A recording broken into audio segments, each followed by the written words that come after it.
बदल रहा है। हालांकि अपने परिवार से संबंधित जो जानकारी इसने दी है वो सही निकली है, अपना घर का पता, अपने परिवार वालों के बारे में सही बताया, लेकिन जब इसे नमाज को लेकर सवाल किया गया तो ये बार बार बयान बदल रहा है और सही तरीके से कुछ बता नहीं रहा है। दूसरी तरफ परिवार वाले दावा कर रहे हैं कि इसकी मानसिक हालत ठीक नहीं है।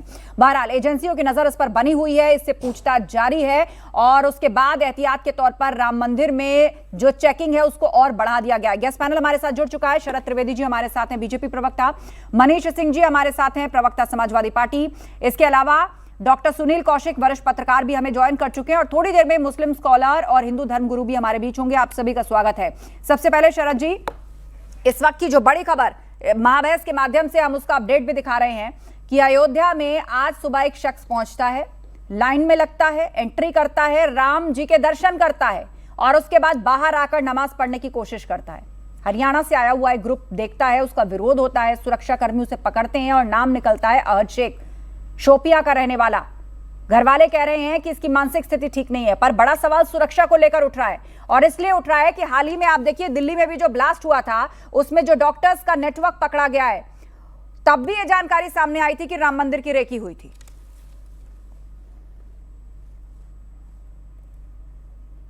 क्या उसके तथ्य क्या है, उसमें सच्चाई क्या है, ये कौन है, कहाँ का रहने वाला है, अभी इस पर इंक्वायरी चल रही, तो इस पर कोई भी कमेंट करना हमारे लिए ठीक नहीं है। लेकिन इस मुद्दे को सरकार बहुत गंभीरता से ले रही है और इस पे जो भी इंक्वायरी होगी वो सामने आएगी। तो अभी इस पे मुझे नहीं लग रहा है कि कोई कमेंट करने की जरूरत है। मनीष सिंह जी हमारे बीच में है। मनीष जी, ये अपने आप में बहुत बड़ी खबर है क्योंकि आप देखिए भीड़ भाड़ कहीं ज्यादा रहती है अयोध्या में और हर दिन फुटफॉल इतना ज्यादा है और पूर्व में हम देख भी चुके हैं अलग अलग समय पर इसकी रेकी की जाती रही है और जिसका मैंने जिक्र किया, डॉक्टर्स आतंकी नेटवर्क से जुड़े हुए, तब भी रेकी की गई थी और आज ये शख्स दर्शन करके आ गया और वहां नमाज पढ़ने की कोशिश कर रहा था। अब क्या ये वहां माहौल खराब करने की कोशिश थी या राम मंदिर की सुरक्षा को लेकर सवाल हैं फिर से? जी आस्था जी, इस प्रकरण पर 3 पहलुओं की तरफ गौर करने की आवश्यकता है।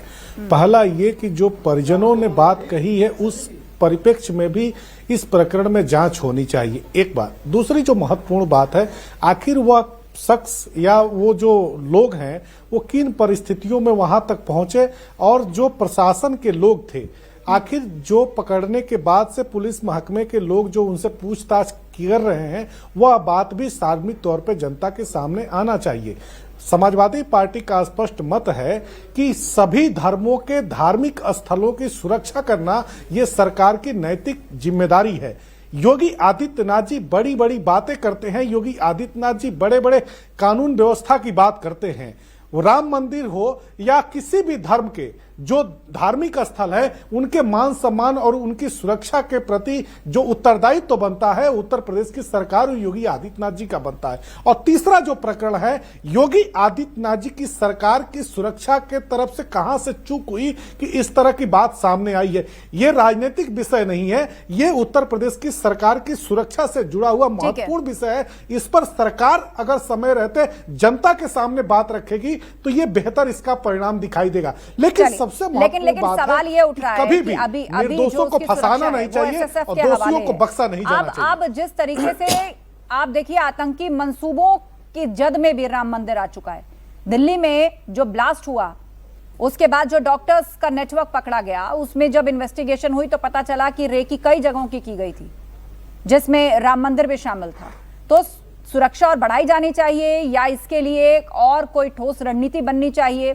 क्या और इसमें अपर एजेंसीज का इन्वॉल्वमेंट होना चाहिए? ये सब एक रिव्यू का विषय है और बार बार घटनाएं जब इस तरह की हों उस ओर सोचने के लिए मजबूर करे तो कदम उठाना आवश्यक होता है।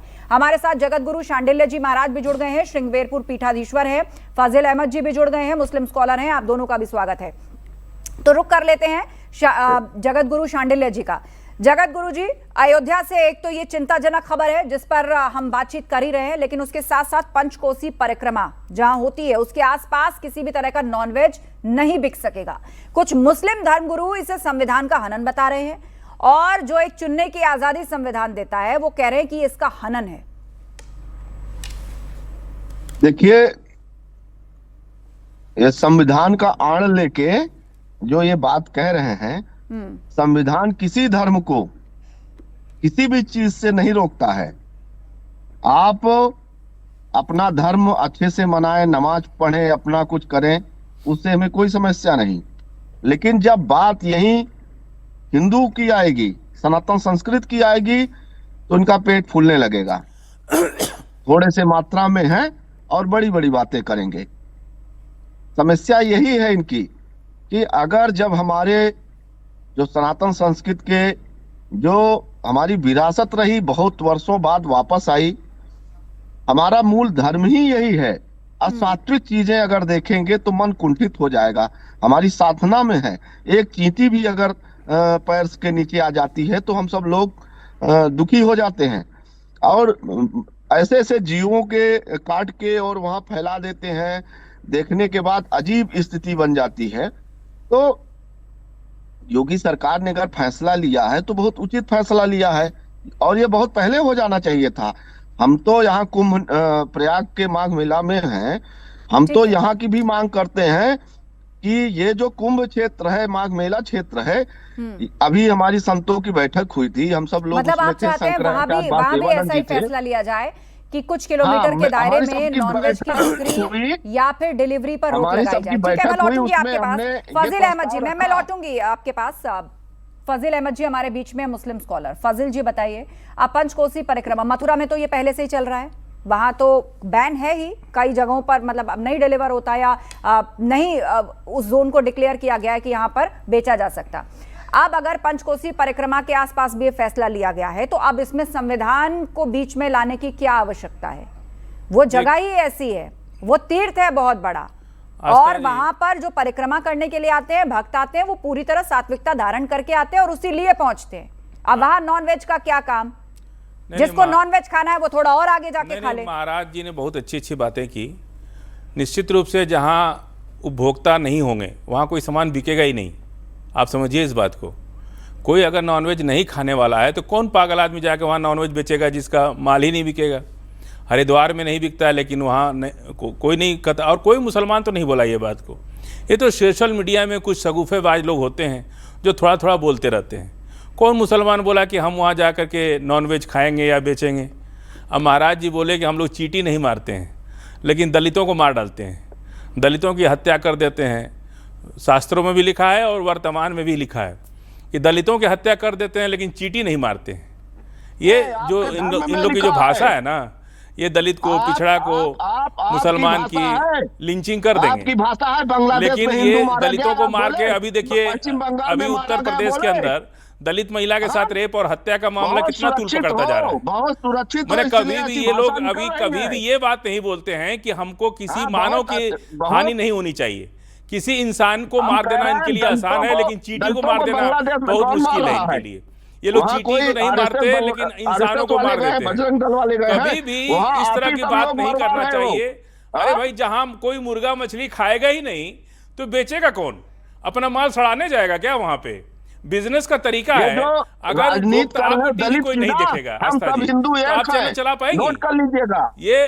ये बात महाराज जी हमेशा जो बोल रहे हैं ना, अभी देखिए उत्तर प्रदेश के अंदर ही दलित बेटी की हत्या और बलात्कार का मामला कितना दूर पकड़ता जा रहा है। आप लोग एक मिनट, टॉपिक को डाइवर्ट नहीं करिए। और आप मेरठ की बात कर रहे हैं तो मेरठ में मैं अपडेट दे दूं, उस युवती को सकुशल पुलिस ने बरामद कर लिया है और वो आरोपी भी पकड़ा गया है जो किडनैप करके ले गया था। और थोड़ी देर बाद मेरठ पुलिस प्रेस कॉन्फ्रेंस भी करने वाली है और वो सारी डिटेल सामने रखेगी। वो जो पूरा हत्याकांड था, उस पूरी हत्या का जो आरोपी था, जो किडनैपर था, वो पकड़ा गया है, वो पुलिस की गिरफ्त के अंदर है। वो युवती भी बरामद कर ली गई है। आस्था जी, मेरा कहने का ये बल कहां से मिलता है? मौजूदा विषय पर किसी दलित को ये लोग हत्या कर देते हैं, बलात्कार कर देते हैं। ये लोग कौन लोग? अरे यही बाबा जी लोग जो बोल रहे हैं, कौन बाबा जी? क्यों नहीं अपने लोगों को समझाते हैं कि भाई ऐसा मत करो? किस बाबा जी ने किस दलित की हत्या मारेंगे लेकिन हत्या कर देंगे, बलात्कार नहीं? अब ये तो फिर सब पर लागू है ना? नहीं, सब पर लागू है। आप सिर्फ हिंदू धर्म गुरु को क्यों कह रहे हैं? पूरे विश्व में जितने लोग धर्म और पंथों से जुड़े हुए हैं, ये तो सभी कहते हैं ना कि भाई किसी की हत्या मत करिए, किसी की जान मत लीजिए। पैदा करने वाला ऊपर वाला है, वापस बुलाने वाला ऊपर वाला है। आप लोग कौन होते हैं बीच में किसी की हत्या करने वाले, जान लेने वाले? तो क्या वो लोग मच्छर नहीं मारते होंगे? वो लोग चींटी नहीं मारते होंगे? बोलने तैयार नहीं थे। काश्मीरी पंडित भगा दिए गए आज तक अबे तो मुझे एक कश्मीरी शब्द पंडित नहीं को मिला भाजपा ने ना उनके भगाया न्याय के लिए। उस वक्त ठीक तो है। दिल्ली में आप ही के सर वाजपेयी भाजपा की नहीं, सरकार आप थी। चलिए। सब लोगों दिल्ली में ने, अटल बिहारी आप सब वाजपेयी लोगों ने आडवाणी जी की भाई सरकार हिंदू भाई थी। उन्हीं लोगों ने करके। कश्मीर कराया। कश्मीर से भगाया कौन? अरे राम भक्तों मारने पे वाले गोली तो कौन आप चलवाया? सब लोग यही थे। लोग चलवाए, लाल कृष्ण आडवाणी चलवाया। अभी तो जिंदा है, पूछ लीजिए जा करके। कौन कौन चलवाया गोली? माने किसी दलित के ऊपर ये लोग कभी भी अगर इनका धर्म होता तो दलित पर पेशाब कर देते। दलित को लोग इंसान मानते ही नहीं एक है। सेकेंड, और चींटी को बहुत आप एक घटना को जो पूरी तरह से क्रिमिनल ऑफेंस है, तो क्यों सारा उसमें जाति क्रिमिनल खोज अगर रहे हैं? कोई नॉनवेज किसी बेचता की है बिना हत्या हुई लाइसेंस, है, सरकार अगर बिना लाइसेंस के बहुत किसी बड़ा को- गुनाह हुआ है, आस्था जी, गुनेगार को सजा मिलनी चाहिए। सुनिए, अब उसमें कहा आप जाति धर्म अगर देखें, संविधान ये सुनिए, सब थोड़ी अगर देखता है। कोई और नॉनवेज टॉपिक नहीं, को डाइवर्ट अगर मत नॉनवेज करिए। बेचता है, चलिए, आपने तो ये पॉइंट सरकार रखा, उसको एक लाइसेंस सेकंड, देगी ना। आपने ये पॉइंट रखा कि अयोध्या में लोग नॉनवेज खाते हैं इसीलिए वहां पर नॉनवेज बिकता होगा। यही तर्क है ना? हाँ, यही तर्क यही देने की तर्क कोशिश बिल्कुल कर रहे हैं यही ना है आप? कि अगर चलिए ठीक उपभोक्ता है। नहीं अब मिलेंगे एक सेकंड के लिए आप रुक जाइए। बात सुन लेते हैं यहां पर जगत गुरु शांडिल्य जी की। जगत गुरु शांडिल्य जी बताइए, अब ये व्यवहारिकता भरा तर्क ये दे रहे हैं, चलिए उनका फ्रेम चला गया है, मैं उनके पास से सवाल लेकर जाती, लौटेंगे, मुझे बताइएगा जैसे ही वो वापस आए। डॉक्टर सुनील कौशिक हमारे बीच में, वरिष्ठ पत्रकार। डॉक्टर सुनील बताइए, जिस वक्त मथुरा में इस तरह का आदेश आया था तब भी ये डिबेट्स हुई थी, अब अयोध्या पंचकोसी परिक्रमा मार्ग के आसपास आया है तो आप तर्क सुन रहे हैं कि बिकेगा तो वहीं जहां लोग खाते होंगे।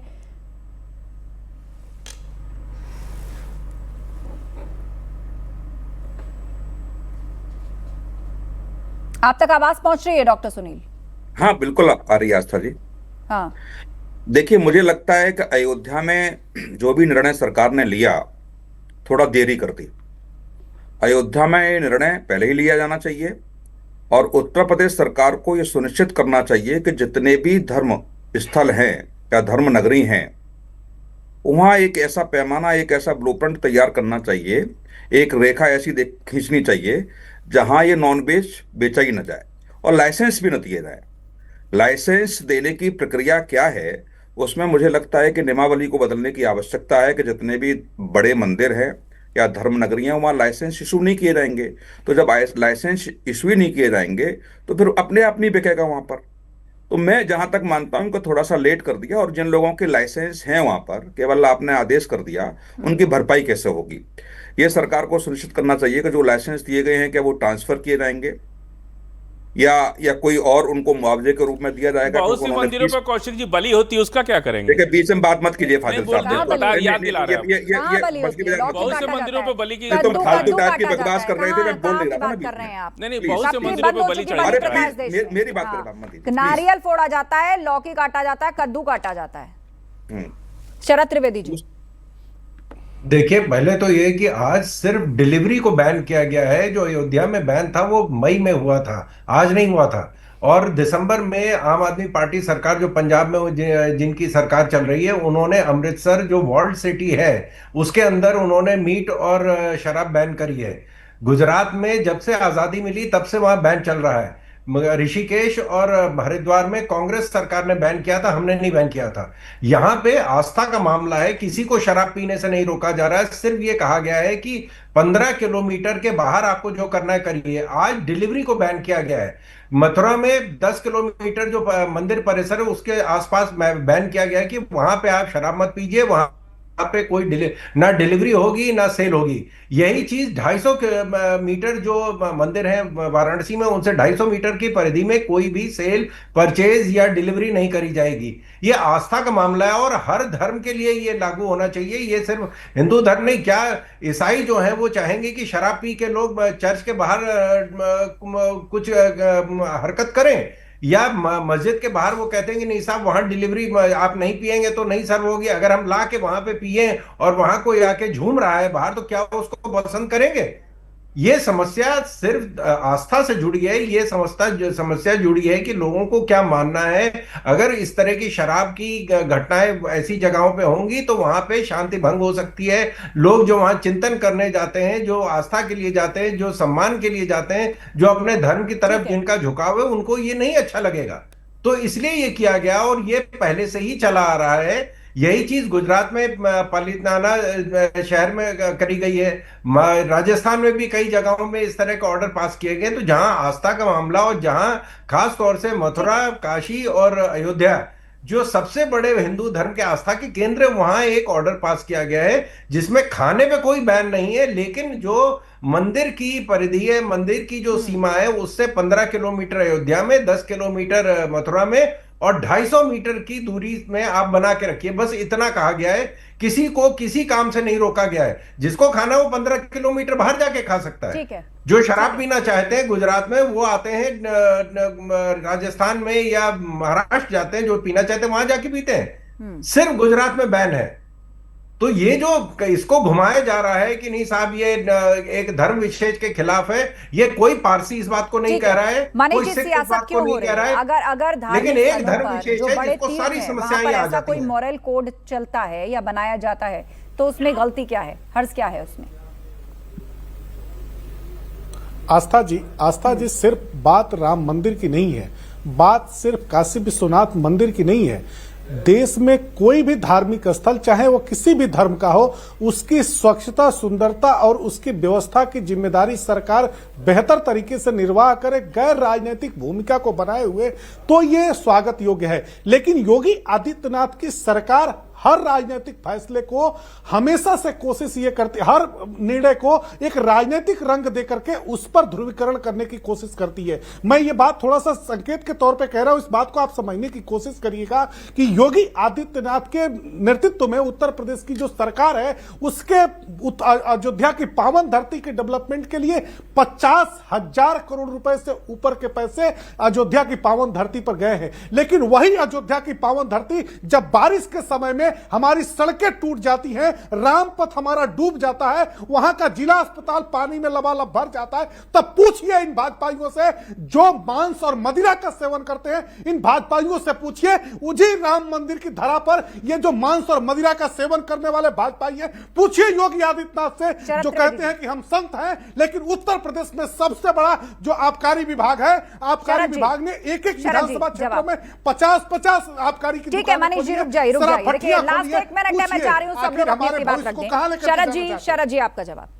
देखिए, आपका तो सेकुलर गठबंधन है। सेकुलर गठबंधन के जो उस समय के प्रधानमंत्री थे माननीय मनमोहन सिंह जी, उन्होंने कहा था कि भारत में जो भारत की जो सत्ता है, भारत की जो खनिज है और जो भी भारत के संसाधन है, उस पे पहला अधिकार मुसलमानों का है। हमने जो सवाल आपसे पूछा है, उस सवाल का जवाब दीजिए शरद त्रिवेदी जी। नहीं, मैं आपसे पूछ रहा हूँ कि आप बताइए कि अभी जो मुद्दा चल रहा है कि अयोध्या की पावन धरती पर शराब भट्टियां आपने क्यों खोली हैं? काशी विश्वनाथ धरती पर, बाबा विश्वनाथ की धरती पर आपने शराब भट्टियां क्यों खोली हैं? आप मथुरा में हमारे कान्हा जी की धरती पर शराब भट्टियां क्यों खोली हैं? बताइए शरद त्रिवेदी। वो कुछ मंदिर परिसर के 15 किलोमीटर के दूरी पे जो होना है होगा, उसके अंदर नहीं होगा। 10 किलोमीटर मथुरा के जो मंदिर परिसर है, उससे 10 किलोमीटर के बाहर जो होना होगा, उस परिसर में अंदर नहीं होगा। 250 मीटर जो काशी के मंदिर है, उनके बाहर आपको फजील अहमद जी, चलिए अब शांत हो जाइए मनीष जी, सब लोग अपनी बात रख लें, मेरे पास 40 सेकंड है। फजील अहमद जी, देखिए मनीष जी जो बात कर रहे हैं उसी को आगे बढ़ाते हुए हम ये कह रहे हैं कि बिहार में शराबबंदी हुई तो एक कानून के तहत हुई। वहाँ एक कानून बना कि अगर शराब पकड़ी जाएगी तो इस धारा के तहत कार्रवाई होगी। हम पूछ रहे हैं कि बीजेपी ने कौन सा कानून बनाया? केवल मुंह से कह देने से थोड़े काम हो जाएगा। अगर वहाँ लोग शराब पीते पकड़े गए या मांस खाते पकड़े गए तो सरकार के पास कौन सा कानून है? उनको किस धारा में बंद करेंगे? सुनील कौशिक जी। ये निश्चित तौर से पहले से ही इसकी नियमावली बनी हुई है कि जो सरकार परिधि बनाएगी, उस परिधि में निषेध जो क्षेत्र माना जाएगा, उसमें कानूनी कार्रवाई का पहले से सुनिश्चित है कानून में। तो वो निषेध क्षेत्र बनाया गया है, वो घोषित किया गया है उसको।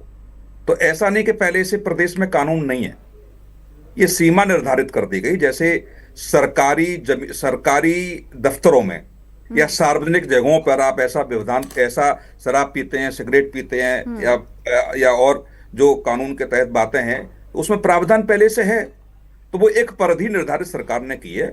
और शरद त्रिवेदी जी ने कहा, बिल्कुल मैं 100% सहमत हूं कि वो सब पे लागू हो, मंदिर हो, मस्जिद लागू होनी चाहिए। और फिलहाल समय खत्म हो रहा है मेरे पास, लेकिन जिस तरह से मौलाना ने इसका विरोध किया, संविधान का हवाला दिया, वो बात साधु संतों को भी पसंद नहीं आ रही है। आप सभी का धन्यवाद इस चर्चा में शामिल होने के लिए। तो राम मंदिर के 15 किलोमीटर के दायरे में नॉनवेज फूड की बिक्री पर पूरी तरह से बैन का फैसला अब सियासी वार पलटवार की वजह बन चुका है। महाबहस में इतना ही। खबरें जारी हैं, अब बने रहिए हमारे साथ।